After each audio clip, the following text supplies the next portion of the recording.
afternoon, everyone. Welcome, and thank you for coming to our very special event today. My name is Ellysa Cahoy, and I am proud to serve as an Assistant Director of the Pennsylvania Center for the Book. First of all, we would like to thank Dean Barbara Dewey for sponsoring the Pennsylvania Center for the Book and for her support of this award in particular.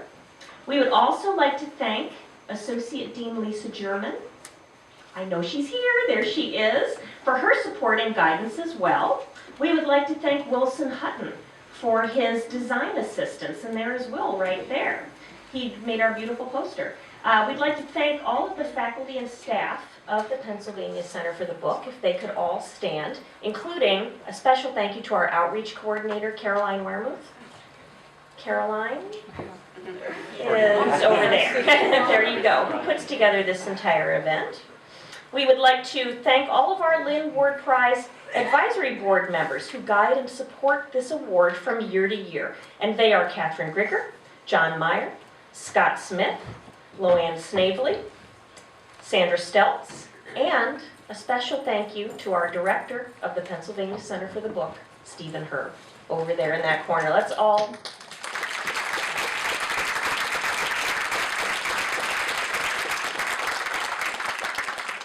Now, a little bit about the history of this award. We'd like to recognize Robin Ward Savage and Nanda Wheaton Ward for the donation of the materials of their father, Lynd Ward, to Penn State University.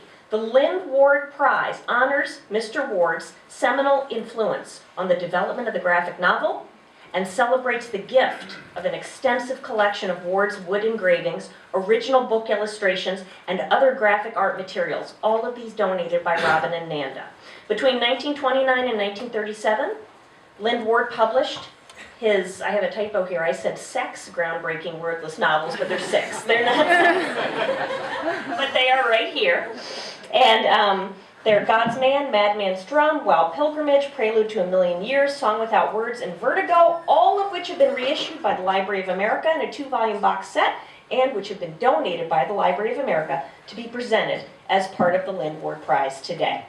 This prize was established in part because of Penn State's strong interest in the art of the graphic novel. We recognize our science librarian John Meyer's interest in establishing this award, and this is the 3rd year of the award, presented annually to the best graphic novel, fiction or nonfiction, published in the previous calendar year by a living U.S. or Canadian citizen or resident. And it's now my pleasure to introduce Adam Haley, Chair of the 2013 Lynd Ward Prize Jury, who will present the award for this year. Thank you, Ellysa, and thank all of you for being here, even those of you who are not Chris Ware. The Lynd Ward Prize selection jury is composed of faculty, staff, student, and alumni representatives from around Penn State, all of whom have studied, taught, researched, bought, sold, and/or loved comics and graphic novels. And I should emphasize that I put the most important verb at the end of that list. As Ellysa said, I'm Adam Haley, a postdoctoral teaching fellow in the English department here, and the chair of this year's prize jury. I'd like to take a moment to introduce and thank the other members of the jury who spent months reading, discussing, and debating, sometimes heatedly, countless graphic novels under consideration for the Ward Prize. And if you guys could stand up so that I'm not the only one doing this. Sadie Buckaloo was, during our deliberations, a senior majoring in communication arts and sciences and has since graduated. Amanda Clausen is a learning design librarian working in library learning services right here in this very building. Michael Green is a professor of humanities and medicine at Penn State College of Medicine. And Jeff Unger is a rare books cataloger working in cataloging and metadata services here in the University Libraries. Though reading a year's worth... It's the awkward moment when it wasn't entirely clear whether applause was coming. Though reading a year's worth of comics and graphic novels may sound like a fairly ideal vacation plan for many of us in this room, myself included, it is also a rather monumental time commitment, and I'd like to thank my fellow jury members for their efforts and expertise. The 2013 prize jury chose 2 honor books, in addition to our winner, about which you'll of course be hearing more in a minute. These are books that were extraordinarily strong contenders for the prize, and that in any other year might well have won. The first is Heads or Tails by Lily Carre, published by Fantagraphics Books. The prize jury notes of Heads or Tails that it is many things, a paradoxically sweet and joyous gallery of melancholic tales, a quietly sad monument to exuberance and invention, an enticing museum of visual poetry. Carré's warm, clever, often surprising literary style and her rich, engaging design sense feed a series of stories that can seem deceptively childlike on first glance, but that yield stunning sophistication, depth, and sometimes darkness. The tales, the prize jury notes, are often bright and cheery visually, but they invariably demonstrate profound care, even affection, for the ephemeral nature of lives and longing. In this, perhaps, they have much in common with our winner. Carré's stories, both in isolation and as a set, manifest a profound sense of joy for the visual and storytelling craft of comics. That joy is contagious, and it is what makes Heads or Tails such a wonderful enigma of a book, quite literally full of wonders. Our second honored book is Book 1 of Theo Ellsworth's The Understanding Monster, published by Secret Acres. About The Understanding Monster, the prize jury says, if the crowded, cluttered headspace of depression and anxiety were to be mapped visually, it would probably look a lot like the labyrinthine pages of The Understanding Monster, which look not unlike the cover that you see here. Ellsworth embraces the unenviable task of trying to capture the untranslatable, unrepresentable, illegible experience of being trapped inside one's own head, and produces out of that task an endlessly captivating and rewarding piece of visual and narrative art. If this sounds dark or joyless, it shouldn't. The dream logic quest of Ellsworth's protagonist, a sort of in-brain heist plot in which the object is to regain psychological coherence and a stable sense of identity, is not only macabre but also profoundly mesmerizing, its mysteries and hurdles both dark and somehow charming. The book invites its readers to lose themselves in this pandemonium of the unconscious, but as its robotic narrator and other supporting characters escort Ellsworth's protagonist through the hazards of his own brain, so do they escort us, if not to safety or ironclad emotional security, then to something approaching understanding. Finally, the winner of the 2013 Lynd Ward Graphic Novel Prize, Chris Ware's Building Stories, published by Pantheon. First, a few brief words about Ware himself. One of the most acclaimed and influential artists in contemporary comics, Ware has accumulated a long list of awards, and I mean long, from the National Cartoonist Society's award for Best Comic Book to a seemingly endless series of Eisner and Harvey Awards. I can see him getting embarrassed here, which is part of the pleasure of this task. His graphic novel, Jimmy Corrigan, the Smartest Kid on Earth, first serialized in his long-running Acme Novelty Library, won the American Book Award and the Guardian First Book Award, honors that the back cover of Jimmy Corrigan asks the consumer to note, and I'm quoting here, are generally only bestowed upon those authors who refuse to learn how to draw. This sense of humor and playfulness tempers and animates Ware's recurring focus on the loneliness and isolation of his characters. His art invokes the aesthetics of early and mid-20th century cartooning, from Little Nemo to Peanuts and beyond, and the richness and precision of his designs are frequent objects of critical praise. In addition to his comics work, Ware has designed album and book covers, posters, a mural for Dave Eggers' literacy project 826 Valencia, and animations for Showtime's television adaptation of This American Life. Building Stories may be his most impressive work, even in the context of a career full of impressive works. It may also be as difficult to talk about as it is easy to fall in love with. If you've seen it, up here, you'll know what difficulty I'm talking about. A boxed collection of 14 pieces in disparate forms, from broadsheets and flipbooks to little golden books, and a 4-panel accordion-folded building map that resembles a board game, strangely. It's unclear whether one ought to call it a book or a box, or maybe to dodge the specifics of that question and call it something like an experience.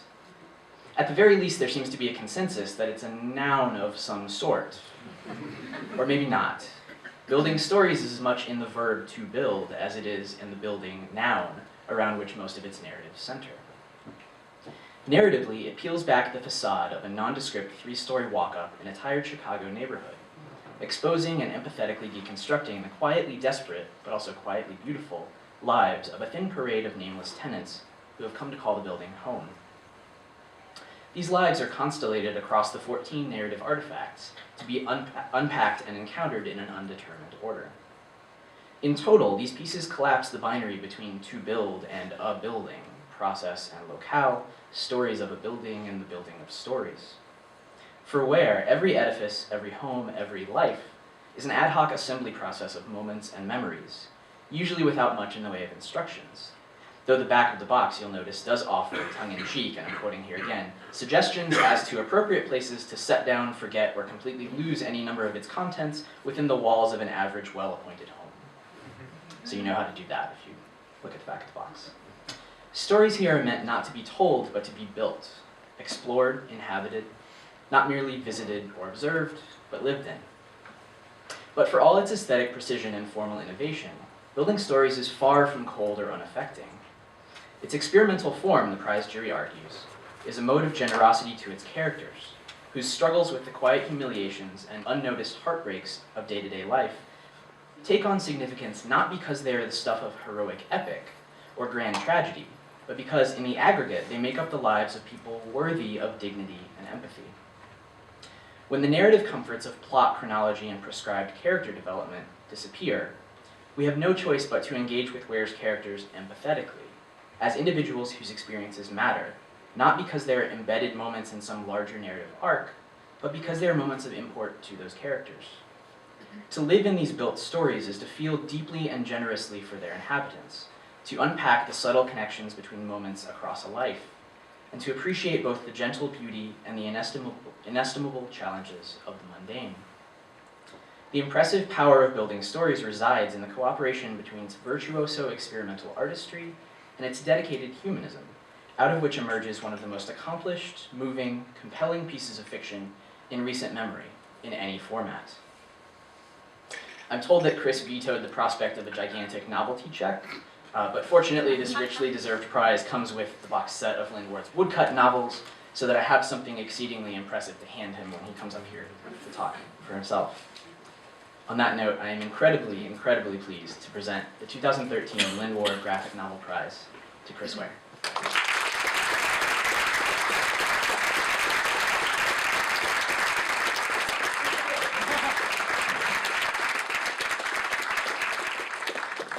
Thank you. Why do they always make the microphone so low? I'm going to have to bend over now. This is really uncomfortable. Can you still hear me? No, you can't. I'm going to have to hold it now like Phil Donahue or something. So, anyway, thank you very, very much. I'm very honored by this. I'm even more honored that you would have established an award for graphic novels, because as a kid growing up drawing and reading comics, the last thing I'd ever think I would get for doing that or being interested in it would be an award, because I was mostly just got made fun of for it when I was a kid. So, but I greatly appreciate it. It's a complicated medium in which to work, and I'm heartened with each passing year that it seems to be getting the recognition that somebody who sits at a desk all day long replaying one's childhood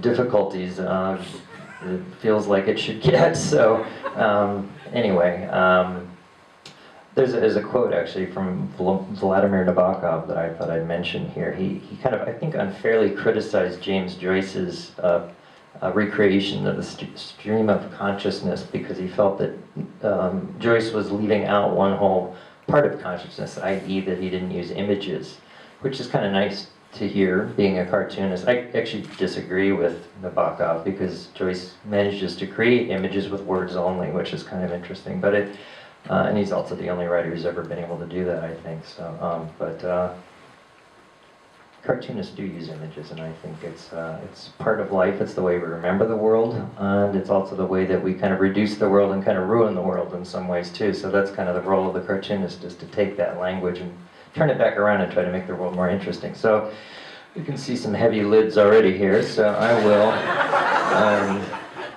My grandmother always said, you know, when you don't know what else to do, for Christ's sake, just be gracious. So thank you very, very much. I really appreciate it. It's very nice of you. So I'm going to show some pictures now. So is there anybody doing lights here, controlling lights? If there is, if you could turn down the lights, that would be great, because it'd make me more comfortable. But if not, you know, the less you have to look at me, then whatever, you'd be better off. So I thought I'd show just a few pictures here of a little bit of like graphic novels that have really inspired me, also kind of the history of the graphic novel. It all essentially began with a fellow named Rudolf Topfer, a Swiss a teacher and academician and writer who, as the story goes, which is probably completely fallacious, but it sounds really good, noticed that his students weren't paying any attention to him because they were doodling in the margins of their notebooks. And he thought, well, you know, I'll get you. And he started telling stories using doodles of his own to try to capture their attention. And he did very much. He did these drawings in manuscript, these stories in manuscript that kind of made fun of the social mores of the day, and they were circulated in secret amongst his friends and other smart people in Switzerland at the time, around 1830 or so. And it were done in secret because he was afraid he's going to lose his job. So it's really not that different from the world today. He did a number of books, but my personal favorite is The History of Albert, or Albert. All of his other books have sort of a Moliere quality to them. They're very based in sort of a caricature of a person, or using a character type to make fun of a particular convention. But Albert is unusual because the character actually feels real. It tries to tell the story of somebody growing up and trying to find their way in the world. So it really, in a lot of ways, is like a modern novel. This is a guy named John Perry, whom I don't think many people have heard. Lived from 1830 to 1877. He was actually a playwright and a stage performer and a composer. But he did these really weird comic strips. This is, I think, from about 1880 or so. I can't really read them, but every single page in this book, called Drawings of Life and Character, I think, very, very, very strange work. Printed in different colors of ink. He changes his styles. It's almost like Gary Panter from the late 19th century or something.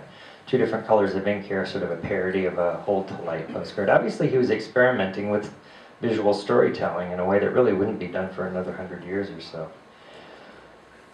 Also, he suffered from mental problems, which is a surefire sign he was a cartoonist. And then, of course, Franz Masereel, whom everybody knows. He sort of basically pioneered the idea of the so-called wordless novel. These are images from the city from 1925. And I can't come here without mentioning Lynd Ward, of course, fellow Chicagoan, inspired both by Masereel and Otto Nuckel's Destiny, which is a wonderful so-called wordless novel. I say so-called because, well, they're wordless, and they're novels, but they seem to me to be something more. They sort of slowed down time to me in this sort of almost kind of eternal way. The images in these books are very different from comics, and they work very differently from comics. They have the sort of a coalescence of time within them, where to me comics sort of take the image and make it worthless, and it is an aim towards making it red, rather. These images here still have the sort of power of paintings and actual fine art, so, which you can sort of see here. He's dealing also very much in types and in a sort of a larger metaphor or symbology for life. This is one of my favorite books. I don't know how many people know this here. Cartoonist Milt Gross. The story kind of goes that he was kind of inspired by Masereel and Lynd Ward, and I think probably maybe somewhat annoyed by the attention that they were getting, because he felt like, well, hey, I've been doing this for years. So he did this book, He'd Done Her Wrong, which is a sort of a melodrama. All words, no music, by Milt Gross, the great American novel. And if you look at it, it looks, you know, he's making fun in a way of this sort of wit-engraving work of Lynd Ward a little bit. He says all words, no music, but the thing is, this book is full of music. If you read the book, there's no words, but you can hear a music within it. And to me, this is really the core engine of comics. And in my own case, when I was a young cartoonist, doing comics without words, I visited Art Spiegelman in his studio when he was still working on Mouse. I think it was 1989. And he handed me this book and said, here, you should read this. And I sat and read it sitting on the floor of his studio, and it really knocked me out, as the hippies used to say. So it's a pretty interesting book by a cartoonist named Alan Dunn, who was the husband of New Yorker artist Mary Petty, a cartoonist also. This is a genuine graphic novel. It's a story of an upper I think, East Side apartment building in New York, and it takes the form of events happening over a period of 24 hours in an apartment building, which I actually did not know about when I started building stories. I found out about it when I was in the midst of working on it. So, but it's a very ambitious work and sort of surprising, actually. And of course, you can't talk about graphic novels without mentioning Art Spiegelman's Mouse, the most important and I think best and possibly best forever graphic novel ever published. It not only takes the most important events of the 20th century and puts them in a human context, it also takes the idea that the Nazis saw Jews as vermin and uses it as the operating idea behind his story and the symbology thereof. Basically how ideas can become so perverted and metastasize into something that can kill. So, more recently, these are some of my favorite artists and doing really wonderful graphic novels. Charles Burns' Black Hole, Seth's Clyde Fans, he's still working on it, Dan Clowes' Ice Haven, and Ben Catcher's numerous works. He's really one of the forerunners of contemporary fiction and comics. And then last year, it's of course Anders Nilsson's Big Questions. These are a little bit earlier versions of it. Anders is a good friend, as is Lily Carre. I really feel uncomfortable getting any kind of an award because cartoonists are nervous people. We don't like to place ourselves above or below anyone. So it's, anyway, so I'll just go on quickly here about my own stupid stuff. This is a book I published 13 years ago, Jimmy Corrigan, also a graphic novel. This is the front fold-out jacket of the book. It's about a guy in his 30s who meets his father for the first time. This is sort of a diagram to try to explicate his damaged personality, I guess. And the other side, if you flip it over, is sort of a map of the plot of the book, if there is a plot in the book. Some elements of it contain details that are not in the book as well. The title of the book is The Smartest Kid on Earth, so it kind of acts as a visual pun. The story itself toggles back and forth between 1893 and 1983. This is a street corner in the story. To try to connect the story in a way, sort of using a kind of an idea of a z-axis that interpenetrates the book, I guess, because I noticed that when I read words-only books, if I can use that phrase unironically, that I would notice where certain things happened on the page rather than what page number they were on, and I would find myself flipping through, trying to, somebody's name was mentioned in the upper left-hand corner of page somewhere back here, so I tried to use that mode of thinking in designing the book itself. Since then, I've been working in my regular, ongoing periodical, the Acne Novelty Library, which is a really good example of why you shouldn't name anything when you're in your 20s. But I've kept the title, I guess, just as a reminder. It's kind of a instant humility every time I think of it. So,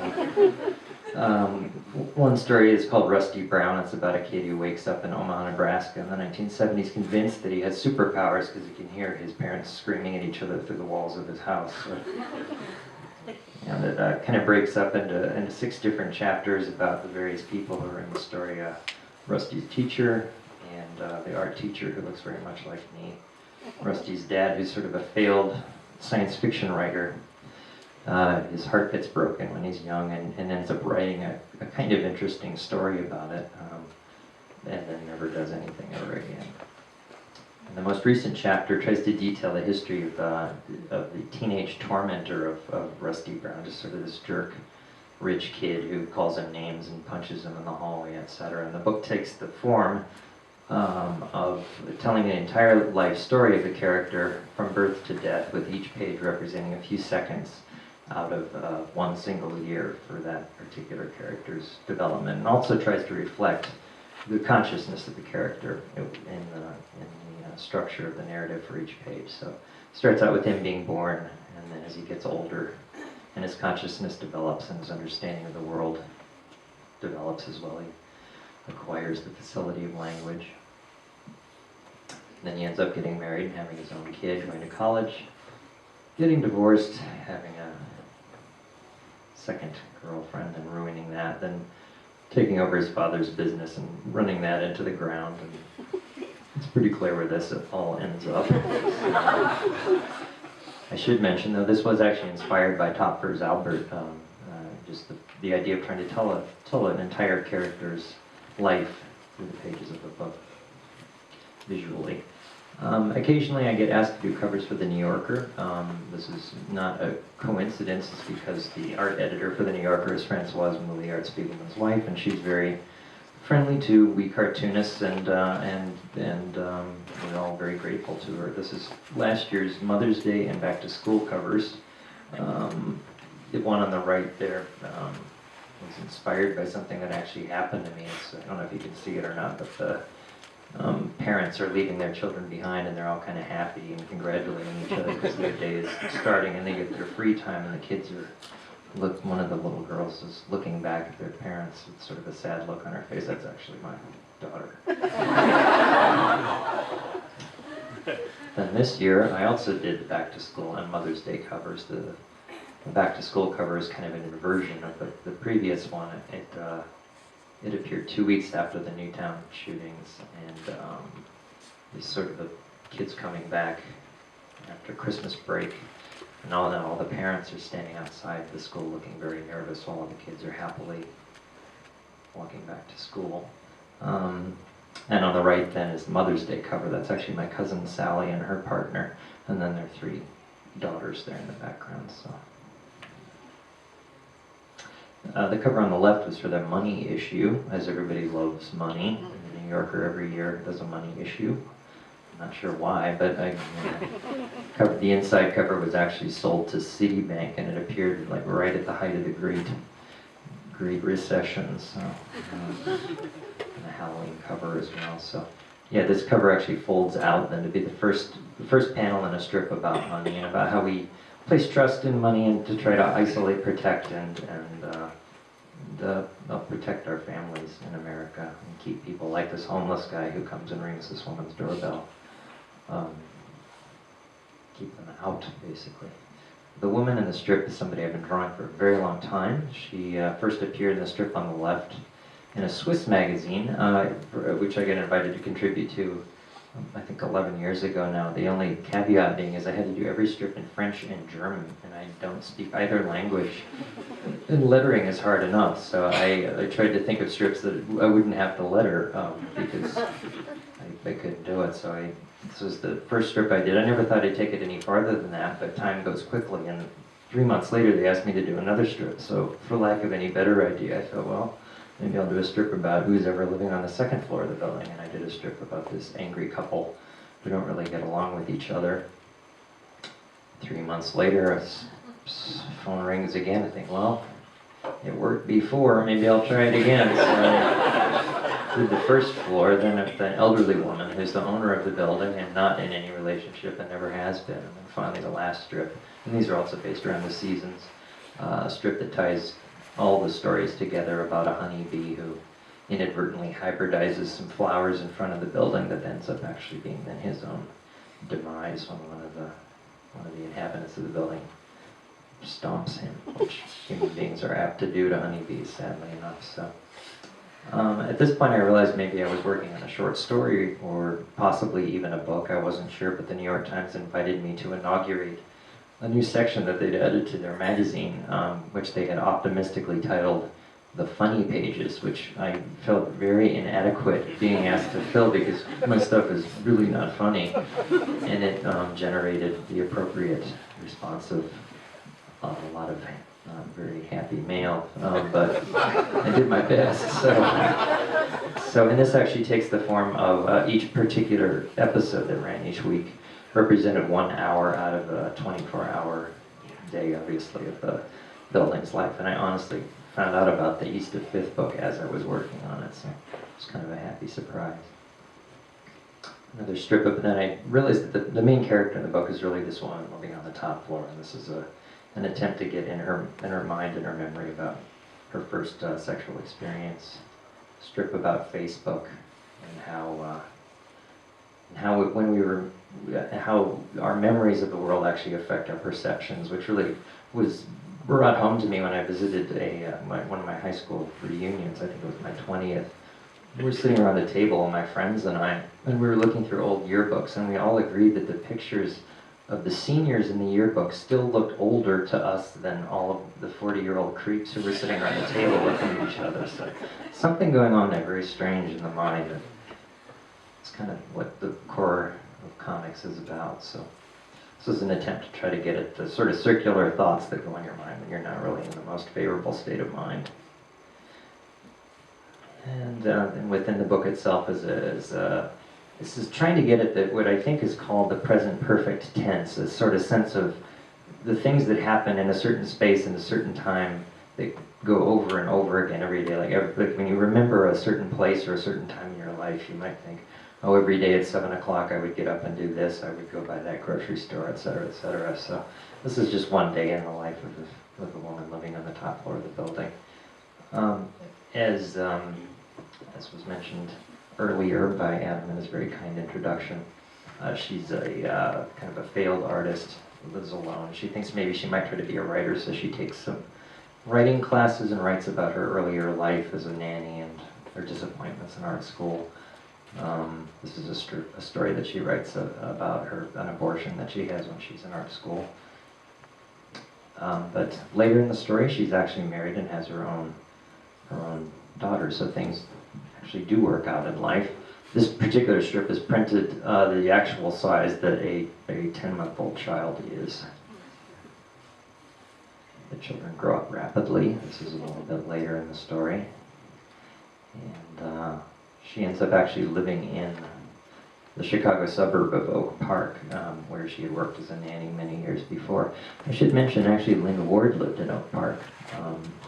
I think from the time he was about 2 years old until he graduated high school, which is pretty interesting. So it's a good place for cartoonists to sit and stare out the window. So this is kind of the parallel to the earlier diary strip, was inspired by a conversation that I had with my friend, the radio host Ira Glass, when he asked me how my life was going. He moved to New York, and we used to see each other every weekend, and then we didn't, obviously, when he moved to New York. And he asked how Clara was doing, and I said, she just grows up really fast. And he looked up from his dinner and he said, "Cliche." And I thought, God, fuck you, it's like, I'm just telling you how it feels, But I thought, well, it is a cliche, and I tried to write a strip that maybe wasn't so cliched, at least to the best of my ability. So the story is, each tier represents 20 minutes later than the previous, and the story starts out with the woman's daughter being a newborn, and by the end of the day, she's 11 years old and just on the edge of adolescence.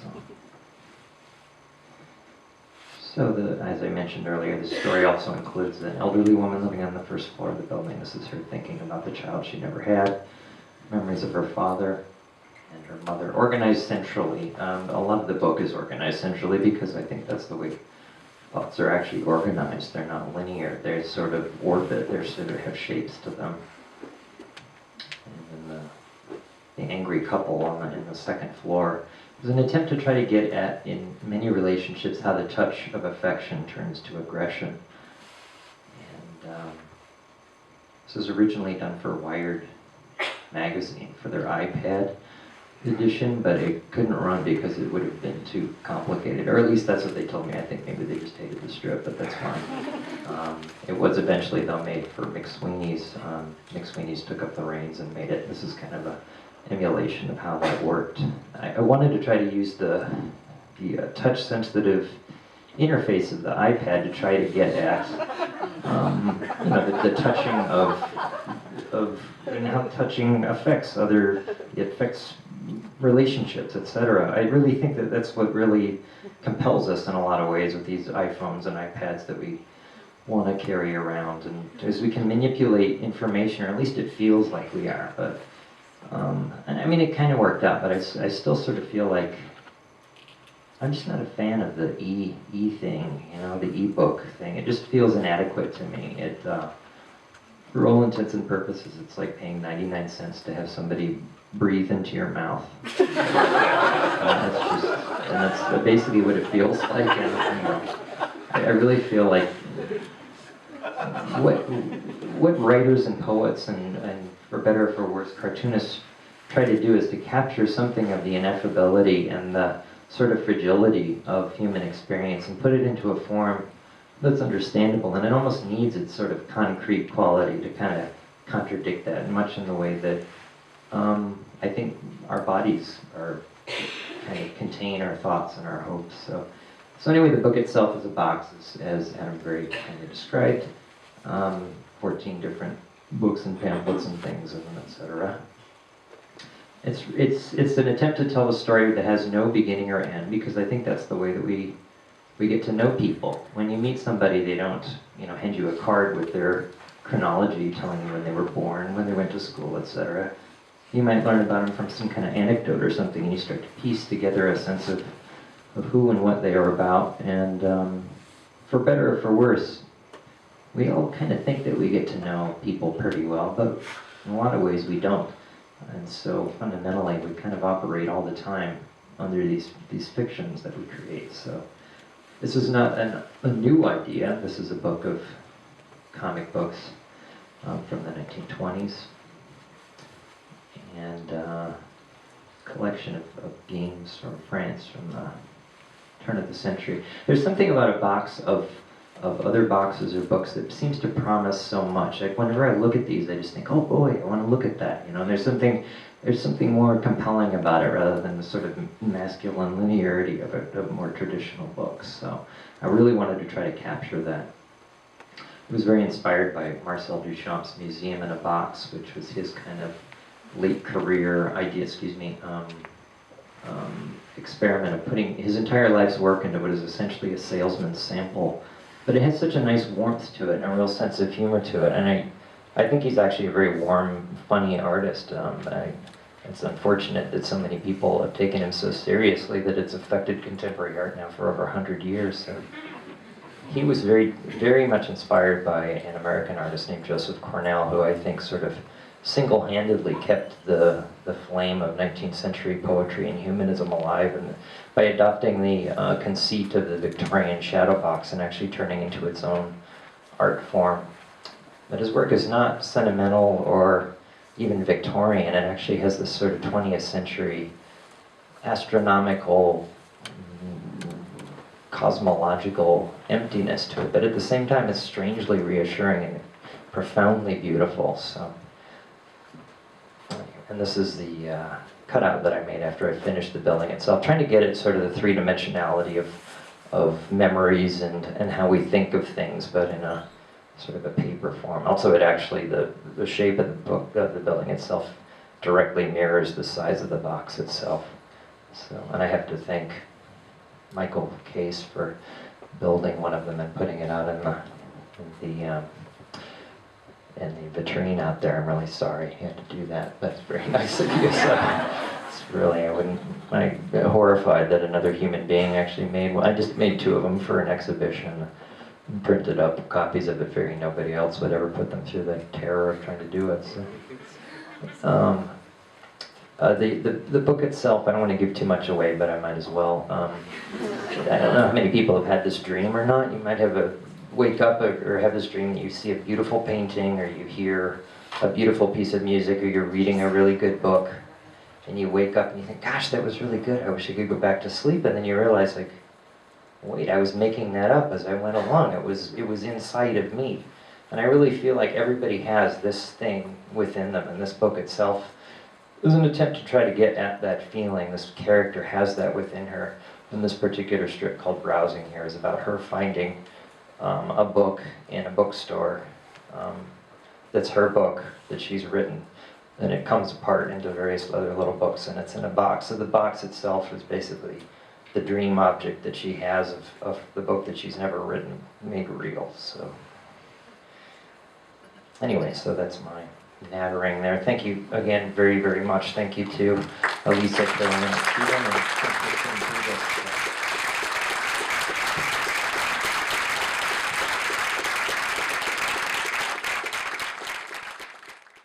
As a graphic designer working within the printing department at Penn State, it was a welcome sensation to experience the smell of offset ink upon opening building stories. It's soy-based ink. It smelled like it. Yes, yeah, right. In an era of digital technology where readers are able to zoom in on individual panels of the graphic novel in order to more easily read them, such as the plumber's comment on the woman's life injury? How do the physical constraints of ink on paper, finished sheet size, and keeping the number of pages to multiples of 4 lend itself to the creative solutions in your storytelling?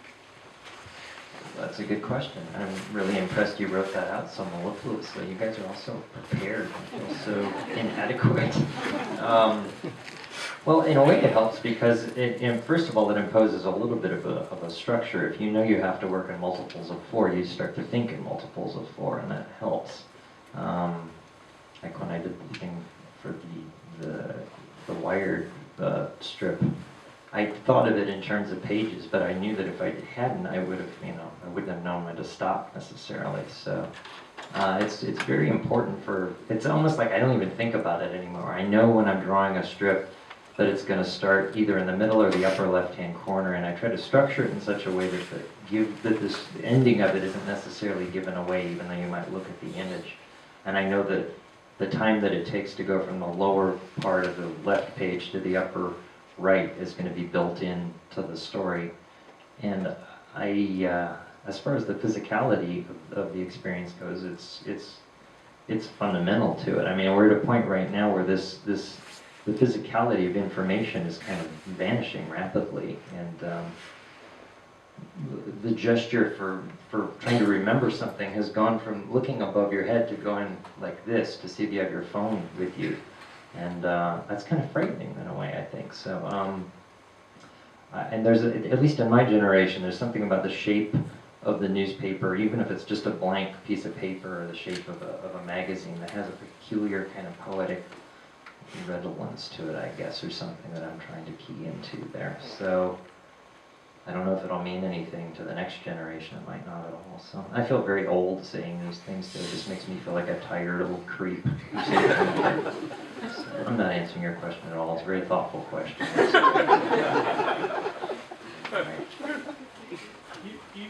Your work seems to reveal a real fascination with architecture. And I'm wondering if there's some way you could reveal something about your own relationship to built spaces. Maybe there's something that you might look for, perhaps, when you've had to choose a place for something. Yeah, there's a moment in Tarkovsky's Solaris where, early in the story, when you know he's going to leave planet Earth. This probably isn't the answer you wanted, but and he's in a house that's by a lake, and he mentions it to a character that he built it because it reminded him of his grandfather's house or something like that. And that really struck me. I think in a lot of cases we end up trying to find places that take us back to that early point in childhood when we were forming our memories and forming our vessels for emotion, for lack of a better word. And because I know in my dreams I can feel the spaces of my grandmother's house and the house that I grew up in, and even the school that I went to. They take almost like a solid form that I can inhabit, but without necessarily the details there. Even sometimes when I'm drawing, I feel a space off to the right, almost like it's actually really right there. So I think these things somehow can actually affect our memories and affect the way that memories are stored, for lack of a better word. There are books written about this which I haven't read, which I should read. There's one called The Poetics of Space that whenever I mention it, people go, oh yeah, that's a smart book, unlike you. You can't even articulate your ideas. But there's something there. And I read an article about a year and a half ago about apparently recent neurological research points to the fact that our brains are not just a mass of neurons, but they're organized in an XYZ axis, which is kind of interesting because that's essentially what architecture is. So maybe there's a reason other than it's convenient to and simple to build things in straight lines. Maybe there's something about the way our brains are organized that compels us to build things that are shaped like this. So, how you doing? Good. Good. This is a simple question. I don't know if it's worth asking, but what do you think of the term graphic novel as kind of a catch-all descriptor for comics or whatever term you want to use? It seems that when I hear people talk about comics, when I read writing about comics, there's a tendency to use any word but comics. Yeah. And graphic novel has kind of become the acceptable or preferred term, and I just wondered, and you used it several times in your talk. I just wondered what your thoughts were on that term, as someone, you know, who grew up and was a formed artist before that term really began to circulate and become standard. Oh, I used it because the award was for graphic novels, so I kind of felt like I should. I kind of hate the phrase actually, but I found that it more quickly describes what I do to people who would have otherwise no idea whatsoever what I do. If I say I'm a cartoonist, somebody might say, "Oh, that sounds like fun," and I think, well, not really. Let me explain what it is that I do, and then I say, "Well, I try to do comics for adults," and they're like, "What do you mean by that?" But then ironically, the word graphic novel it sounds like I'm a pornographer, basically, so it's a complicated term. I prefer the word comics or cartoons because it's immediately disarming, and that's one of the things I like most about comics, is that they are a disarming medium. There's no skein or smoke screen of critical theory that is between the reader and the book, or at least I hope there isn't, and I don't want there to be. I've said this a gazillion times, but when I was in art school, I felt like whenever I went to a museum and looked at a painting and I didn't understand it, it was because I didn't understand the history of painting. And I think if you read a comic strip and you don't understand it, you just assume the cartoonist is an idiot. So that's a really good relationship to have with, I thought that was my water bottle, with the reader and the artist. It's endemic to the popular arts in America, but at least in the fine art world, where you're still using drawn images, etc., it's one of the last art forms where that still is the case, I think. So, Thanks. sure. Thanks for asking. So, yes. I'm thinking about the movement from Jimmy Corrigan to the woman in building stories, who I find I'm so drawn to. And I'm particularly drawn to the fact that you've created not just a woman character, but I'm teaching a disability studies class this semester, and you've created a character with a prosthetic limb. And I just wondered if you had any thoughts about that movement, why her, what does she mean for you? I think it's a wonderful character. Well, thank you very much. Yeah. Well, I think she's a more real character than Jimmy Corrigan was, whose name I don't even like saying. Human consciousness comes in all different shapes and sizes, and there's no reason why one should be the ideal or not. And that's kind of what it's about. It's about trying to empathize with other people who aren't like you. That's why we're alive. That's the point of art. That's why we make art. There might be other people who would disagree, but I really feel like that's why we start making art. It's to say, do you feel the same way that I feel? Do you understand the same things? Or to try to understand other people. So I don't think anybody's going to read the book under the misapprehension that it's a real keen insight into what it feels like to be a woman, but it might be an insight into somebody trying to understand that. So, and hopefully, I don't know. I mean, I really feel like that's what it's about, because that's really all we've got. I mean, we like to think we have clothes and houses and cars and everything, but we don't. All we end up with when it's all over our memories. So, I want to build on that observation, okay. because I think it requires your special insight. She's nameless. Jimmy's got a name, and in order to be the smartest kid on earth, he'd better have a name and know it. But in her case, is that a generalization from your explanation here to almost anybody? Well, it could be. There's a couple of reasons for it. Number one is that I noticed that in my dreams I never seem to have a name. Strangely, I don't know why, but I can't recall any instance in any dream that I've had. Maybe it's just my own problem. But and on top of that, whenever you have a child, you automatically get a name. So that's kind of what it's about. So, all right. You mentioned earlier when you were talking about Facebook how getting to know people, they sort of unfold for you through various observations and stories and things that you put together. And I just wondered if that was kind of reflective in the way you design your own characters. You were sort of talking about starting with a single strip for a cartoon somewhere, and then suddenly it became a story. And yeah, I just wondered if you could expand on that a little bit. That's actually, that's entirely true. So I'm not, the novelist Zadie Smith wrote a very smart essay positing the notion that there are basically only two kinds of novelists: those who get an idea for a book and create a list of characters and go through and create their entire life stories and details of what they're like, what they look like, what they like to eat, where they went to school, how they're going to die, the buildings they live in, and fill it up with all the details, and then they sit down and they start writing. And then she said there's the other writers who sit down with a piece of paper, roll it into their typewriter, or turn on the computer and just start typing. And she said she's one of those writers, and I'm one of those writers too, because there's no way I could plan all that stuff to begin with. I feel way too self-doubting, and I'm a bad enough writer that I need to kind of get into it in a slower way and kind of understand it better. And besides, writing is thinking anyway. It's just a slightly slower kind of thinking, and I think it allows for things to happen on the page that otherwise wouldn't happen if you're just sitting staring out the window. So you can't plan everything. So does that make any sense at all? I don't know. I feel like I'm letting everybody down. I apologize. But thank you very, very much for having me here. Thanks for wasting your afternoon.